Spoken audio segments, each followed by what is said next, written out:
the cars or drive the cars. It will be locked somewhere in the safe house, and it's going to be there just to basically grow value. So we're not going to see any selfies and photo shoots with you posing next to the car. No. Maybe that's something that the community eventually wants. I can do that. But... absolutely.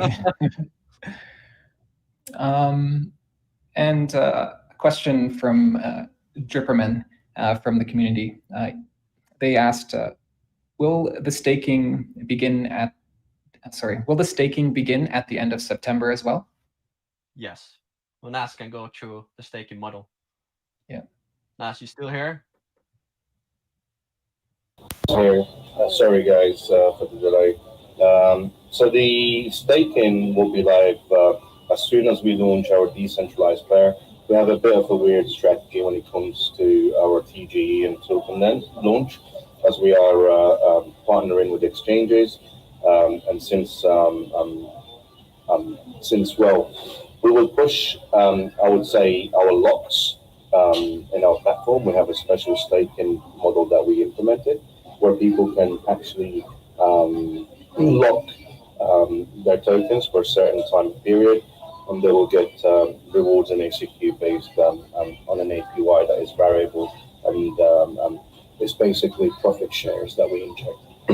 We think to do it bi-monthly or monthly, injecting up to 11% of profit made into buying ACQ token, burning some and injecting some back into the staking mechanisms that we have all over the platform. So we have liquidity staking, so LP staking will be highly rewarded, and we will have our lock ACQ, which are basic time locks, and staking, which is a compound reward mechanism based on variable APY. Yes. Thanks, Anas.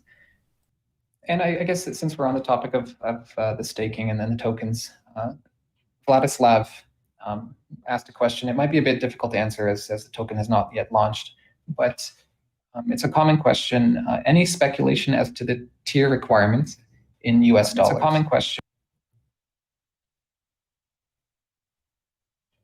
We're not working with US dollars, so we don't want to even use the term US dollars. But it's okay. All right, hopefully that answers your question there. And I think we got one final question. Jan, are you still with us?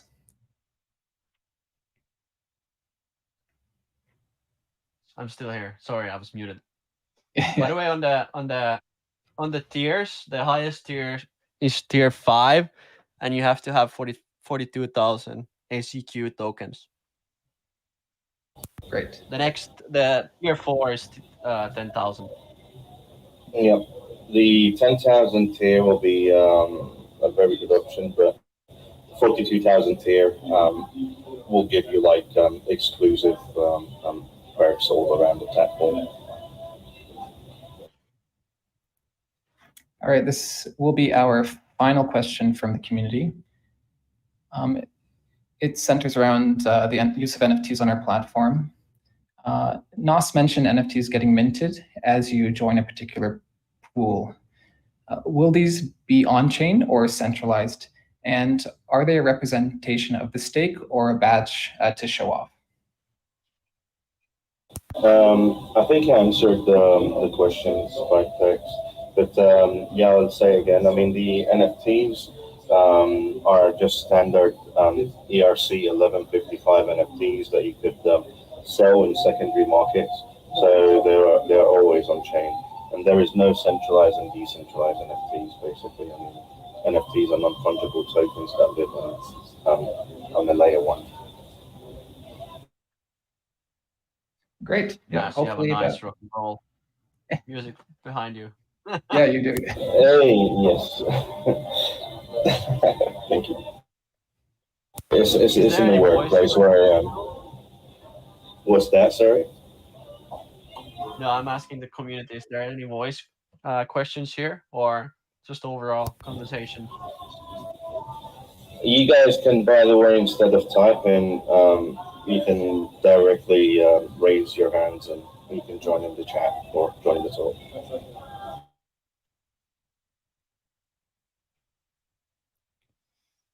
Yeah, it looks like everyone voiced their questions.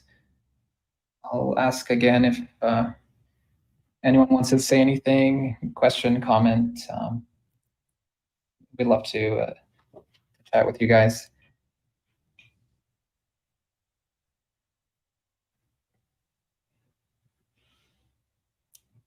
Oh, there's Sergey. All right, bring it on.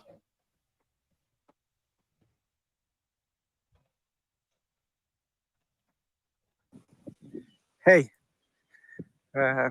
well, nice listening about Acquire and its plans, but could you go through a bit through the timeline after the September launch? I mean, what are the next stages for the token or for the MVP? How it's planned to go into 2023?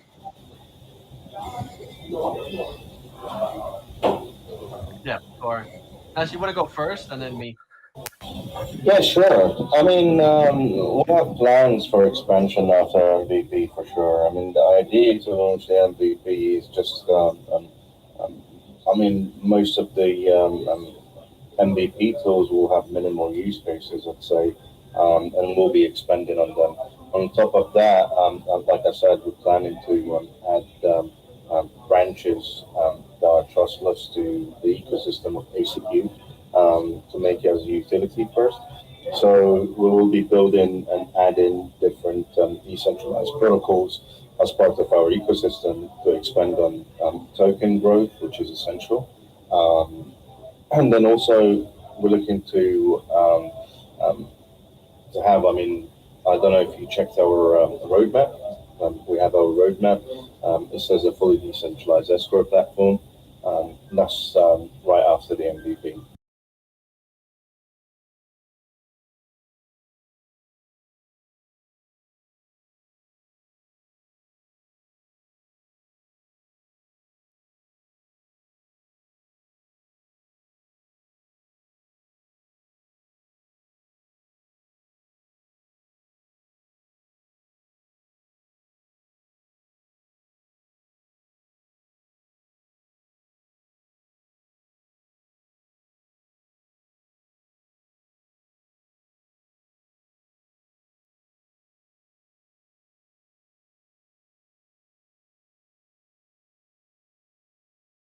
No, I don't know what happened. Someone hang it up. But the only person that can hang up the video chat is one of the admins. Okay, it wasn't me for sure. Anyway, now so I can translate what you just said. Let's wait for Sergey to come in. Cool. Yeah, I'm here. Oh, okay, great. So we're trying to build basically an ecosystem, and that means Nas, can you mute yourself? Sure. Yeah. So first of all, we're trying to build an ecosystem. We're not only a marketplace with these crowdfunding things or M&A things. We're an ecosystem, and when I say ecosystem, we're trying to build different things on top of our, let's say, platform. And that means that one of the things that we're trying to build is borrowing and lending. Why borrowing and lending is because you will basically have all these hard assets that you basically invested with your investment pools. Let's say your investment pool was let's say car, and you own a fraction of that car. But what if you want to borrow against that fraction of, let's say, that car? That should be enabled, and that means that we need to have a borrowing and lending protocol. Second of all, we want to have our own NFT marketplace, so we can have secondary trading volume, and we can produce more money for the ecosystem, for the holders of ACQ token. Also, our escrow system at first will be ERC20, or sorry, ERC Ethereum. Later on, we will be chain agnostic, and that means that we need to work with a lot of different other layer ones and basically implement them to our ecosystem. So as we go on, the more we get things on our ecosystem, but the more we are agnostic to different things. And I think when you build a crypto ecosystem and an overall crypto product, it's very important nowadays that your ecosystem itself is producing their revenue, because that revenue will have to go back to the stakers, and stakers will basically have to have a reason to stake, right? And that means the token itself needs to have more utility. So yeah, after the MVP, I would say borrowing and lending is high up there. I would say also the NFT marketplace is also high up there. Hopefully this year, but let's see. Then later on, maybe next year, we will have our own mobile app. But the biggest thing that we want to eventually build, it might not happen right away this year, but probably next year, is to have our own DAO. And I think the DAO part is very interesting and important because, first of all, we have alpha. We have more alpha than other VCs at the moment. We have people coming to us with their different crypto projects that are very profitable. Now, at the moment, we don't have the capital to buy those companies out and basically run them over. But what I vision in the DAO space, especially in the future, is that our DAO will have the capacity and AUM to buy out these different crypto companies that are profitable. And because we know about them before anyone else, we can cherry pick the best. And that means that the DAO itself will be very powerful because the DAO will have a lot of alpha. We do have alpha already, but we can't capitalize on it yet. But that will come. But yeah, I hope that answers where or what we're trying to build and where we're going with the roadmap. But yeah, we're not just a marketplace, we're ecosystem, and that ecosystem will have a lot of different let's say categories and options. Yeah, thanks. One question though regarding the Ethereum. I'm quite sure you're aware of the merge. How are you gonna address if the gas fees are gonna skyrocket with the merge? Let's say. So, are you planning on moving to L2s or anything? Yeah, so we are integrated with Polygon already from the start. Nas can go through it a little bit more. I mean, in terms of NFT and NFT minting, we're planning to mint our NFTs either on Ethereum and Polygon, and vice versa, depending on the size of the shares and depending, like you said, on the gas fees. So since we will have a centralized wallet system and minting will go to only our users in our centralized wallets, so the ERC20 transactions will be cheaper than standard in a decentralized way, if you see what I mean. That's one thing we can cover. But in terms of gas, it will only go higher and higher in a fully decentralized smart contract where access grows to, it will get a surge of access that is immense. And that's how the gas fees is measured, and the weight goes bigger and the fees goes higher. So yeah, we're not worried about gas fees at the moment.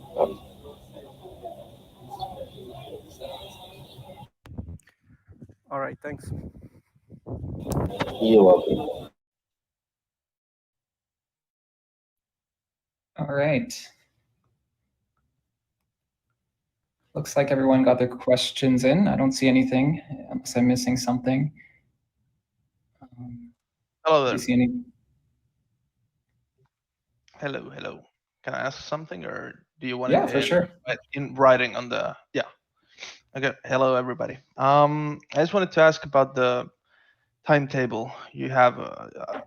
I think I saw some sort of post about it, but I just wanted to ask you here on the AMA as well, like the roadmap and the things that are coming that Jan just talked about, and the dates, if you have any, or like, well, not dates, but some sort of,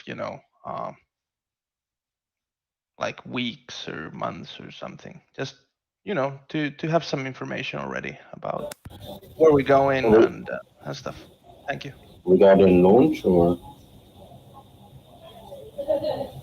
Yeah, about everything you guys talked about here, like this 10 minutes.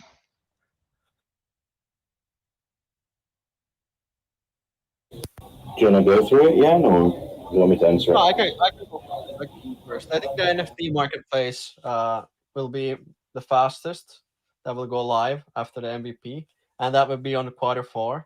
Borrowing and lending will probably come on Q1. It could come faster depending on Nas' team. He has a very good team so far, so let's see. What else? Everything else is lined up on next year, but those two things are the closest ones that will come after the MVP. NFT marketplace and the borrowing and lending. Yes, kiitos. Ole hyvä. Piti heittää tuohon väliin. No niin. All good. Any more questions? Okay, I have a question. Should. Hey, everyone. I just want to know for those who get into seed and private one, for example, we are going to get our tokens, as you said, like after 45 or 60 days, depending on seed or private one. But in regards to staking, is it going to be available like on TGE or after the seed and private one and private two receive their token, and how will we? Oh no, staking will be available because TGE, you have access to buying the token. So if you have access to buying the token, then you can stake it right away and start claiming rewards. So for those who got into, let's suppose, seed, then they have to wait. They have to wait for a distribution date, and then they can stake or they can do anything they would like with the token when the time comes. but they still can access the high tier Of course. deal flow. I We see. will have. All right. So you will So have basically, shares, but I'll let you talk. Nas, sorry. okay, that's all right. I mean, of course, what will happen is as long as you hold in your tokens in your Acquire.Fi wallets, then you'll have access to the tier based on the amount of tokens you're holding. All right. Thank you so much. You're welcome.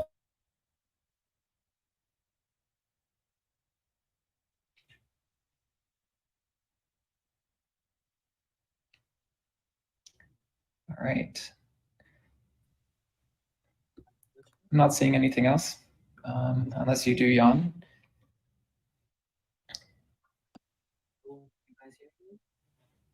Oh yes, we have one more question. Yes. One more question, a very faint voice, yeah.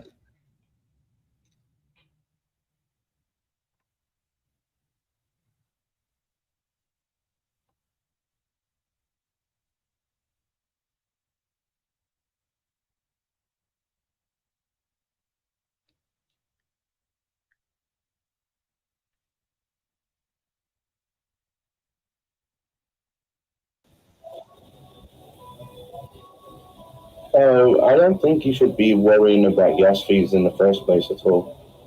Because if you're going to be making one transaction and that transaction will be $100, then you're probably going to pay like, I don't know, at the moment you pay like $2 or $3 for gas fees on Ethereum. And I think it's going to get fixed by the time ETH2 come out. But ideally, you don't have to worry about gas fees. We'll have standard withdrawal and deposit. Deposit fee will be just a standard gas fee. In terms of staking in decentralized way, you'll have an amount of gas to pay, but it will be standard compared to many issues that we see in the space. It's not going to happen the same, I would say. Hey, just on that, by the way, so we have a centralized wallet system, and that means that if you stake inside of our platform, not in a decentralized way, you're not paying any gas. That's for sure, because we are a centralized system, centralized entity. But if you go decentralized way, that's a little bit different. Exactly. So you pay gas fees, for example, if you're staking your liquidity pools token in a decentralized way on our platform. Then you'd have to pay the transaction fee, which is like probably small because the interaction with our smart contract is going to be minimal than the actual gas fees that you think of paying in Uniswap, for example, and so on, that has like millions of transactions that happens all the time. And the way that the gas fees work is the more people using one smart contract, then we have a hike in gas fees. It's basically a house getting filled up with people, and there's no room for anybody else, so they have to pay higher fees to go and stand and find a room. So that's how it is when paying gas fees, and we want to have the same search and the same problems.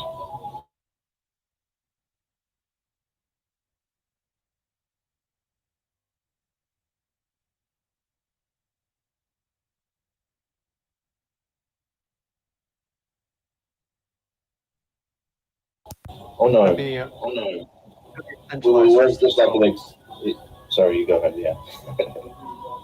Yeah, you could think about like FTX or any other centralized solution out there. Same kind of logic.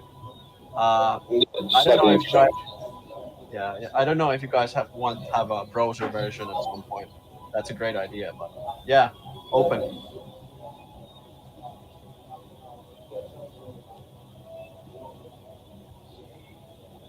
No. It just connecting into the platform. Just like do you use any exchanges yourself?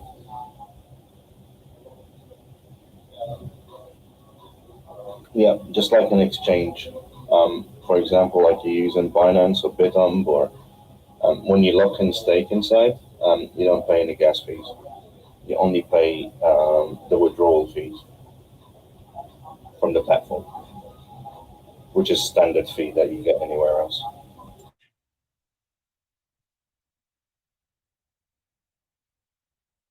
Great. Yeah, thanks for that question. Yeah, I know KK, who you're a very strong supporter of Acquire.Fi, and you do a great job. We notice translating our content for the Korean community. So thank you for that.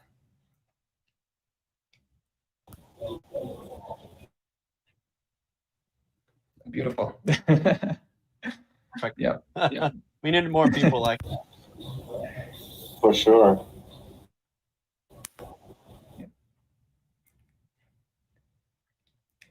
Anyone else want to speak with a question? I think May I I have just- a last question here. Oh, sorry. We got Jacob and Aglu both speaking. Jacob, go ahead.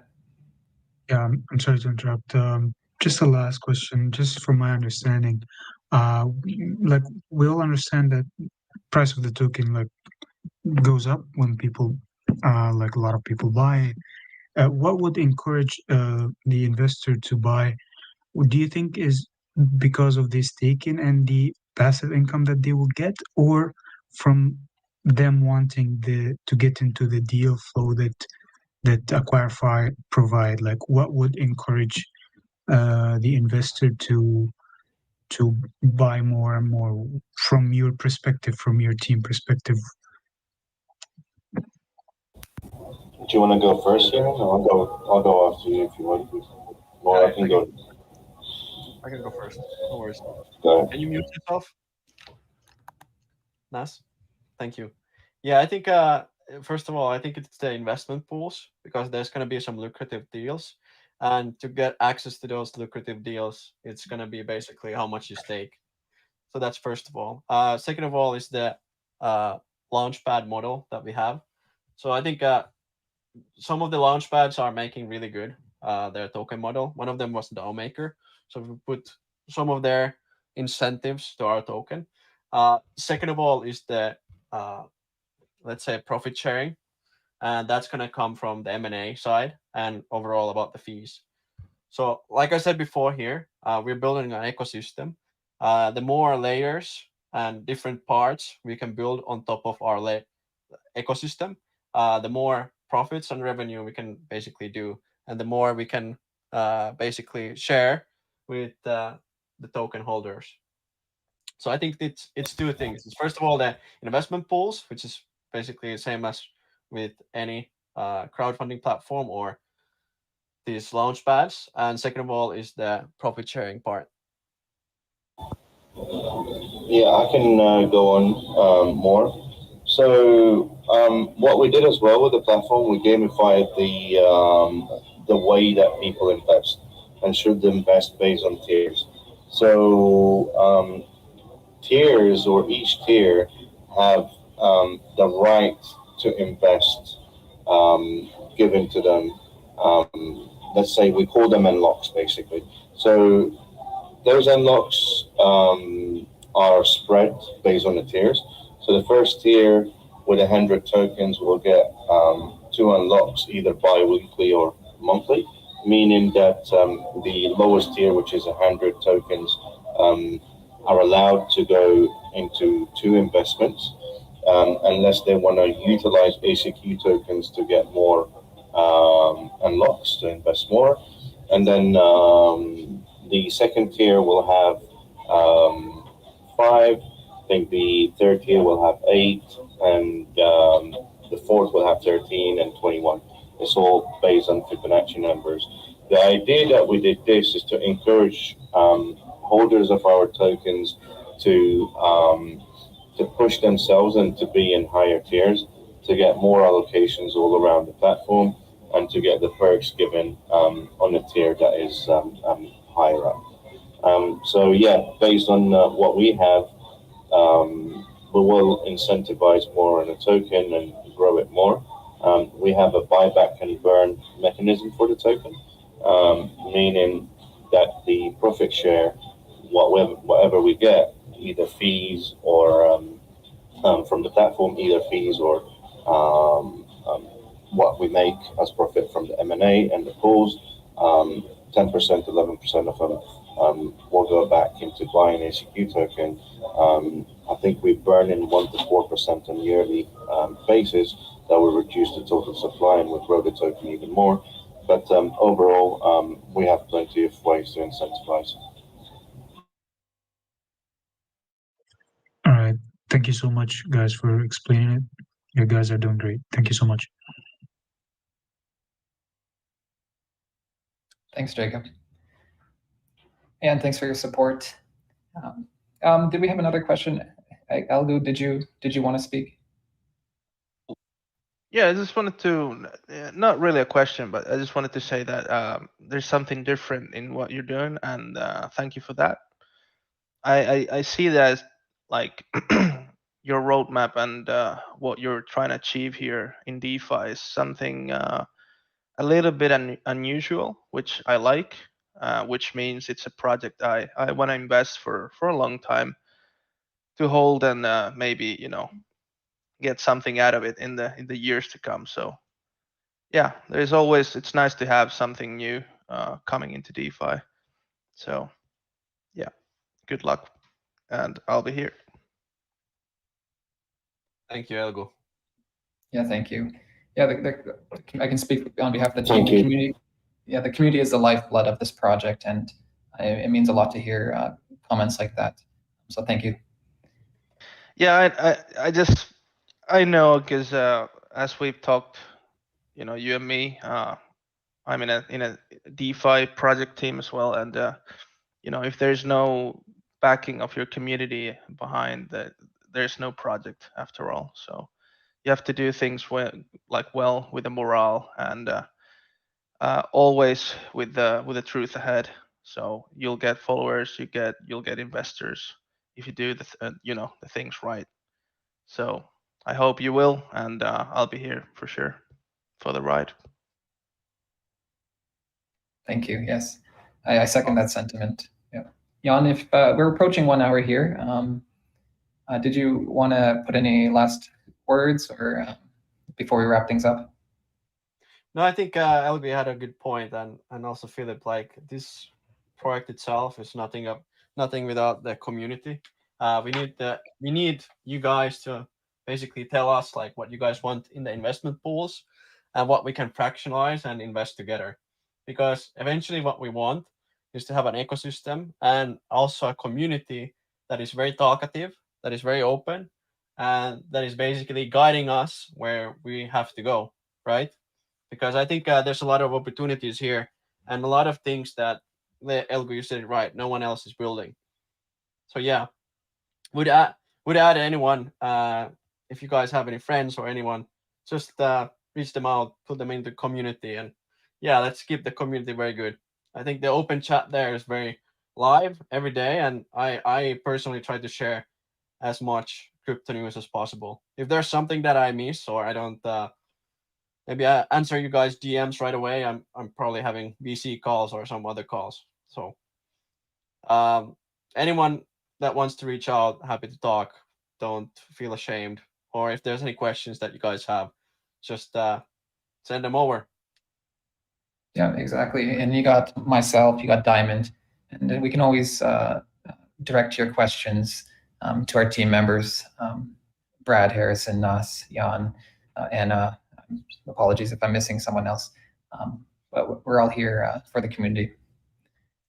Great, and I think with that, we'll wrap up the Fireside chat. Thank you to everyone who submitted questions beforehand and chimed in afterwards. I'll speak with the team, but as promised, we'll reach out to you with the token rewards for those who participated. It's really the overwhelming support here with the community chiming in. It really shows how strong we are as a community. So that was really nice to see. And yeah, everyone. Yes. Yep. Yeah, and let us know if you'd like to see more of these events. It was really fun talking to you guys. So hopefully we can see more of it. And if you do, let us know what you're curious to learn more about in regards to the Acquire.Fi roadmap and upcoming products. And Jan, a big thanks to you for joining us today and giving us insight into the inner workings of the Acquire.Fi project and team. Yeah, you can. No worries. Thank you, Yep. everyone. And we're still seeking for localized community members to help us basically growing different communities. So yeah, happy to be here and happy to organize these again. Thank you. Great, thanks everyone, and we'll see you in the community chat and at our next event. Thanks for joining. I have one quick question, Jan or Philip, if I could talk with you guys in private. I have quite a good reach around the DeFi world, so if you wanna talk about that, I think we could do something. We could work something out, I think. Let's do it. Just throwing that in there. Yes, please. Yep, I'm available. Perfect, Matt. Great, Ciao. and enjoy your day, everyone. Thanks for joining us. Thank you, guys. You have a good one.